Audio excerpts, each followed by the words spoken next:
After quite a long wait, AMD has finally released a worthy budget graphics card. The RX 6600 and RX 7600 had a great run, but it was time for a serious bump in performance. In terms of dimensions, the ASUS Dual RX 9060 XT is absolutely tiny at just 8 inches long and will fit inside any case, ITX or not.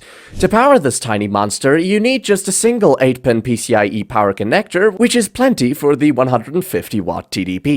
It's also whisper quiet even at full load, which means that overall, this is one of the best built cards that doesn't sacrifice quality at a tiny size. The RX 9060 XT is a worthy successor over the RX 7600, and the performance uplift is simply incredible. You get almost 50% better performance in pretty much every single game. Cyberpunk 2077 runs at 100 FPS at 1080p with ultra settings, and likewise, even tougher titles like Black Myth Wukong run at a smooth 70 FPS at 1080p with high settings.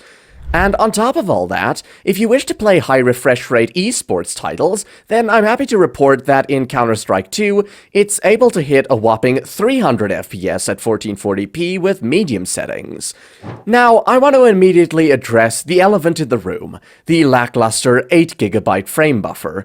The RX 9060 XT is definitely gonna blow you away if you're upgrading from an older GPU like the RX 6600 or RTX 3050, because you get a massive jump in performance, but unfortunately it comes with just an 8GB VRAM buffer.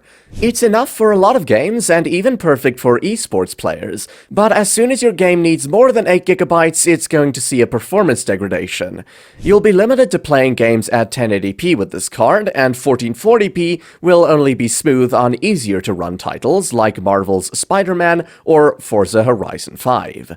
The second issue is that AMD is simply following Nvidia's footsteps with the 9060 XT. Just like the 5060 Ti, there's an 8GB and 16GB variant of the 9060 XT.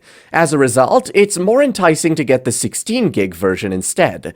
However, the best part of the 9060 XT 8GB is that it has the best possible price-to-performance ratio of any GPU, period. If you really don't want to overspend on a graphics card, then the 8GB 9060 XT makes a compelling argument in favor of itself, as it's abundantly available at the suggested retail price, MSRP, and it doesn't overcharge unjustly like the 16GB variant. As a result, it completely wipes the floor in terms of value compared to its competition, which are the Intel B580 and RTX 5060 Ti 8GB. I did want to have more hope for the B580 because it is a wonderful card, and it also has 12GB of VRAM, but for almost the same price, the RX 9060 XT is around 40% faster. The 9060 XT is also priced like an RTX 5060, but competes head-to-head against the RTX 5060 Ti, so in terms of value, it's hard to consider Nvidia's cards at all at such a price point.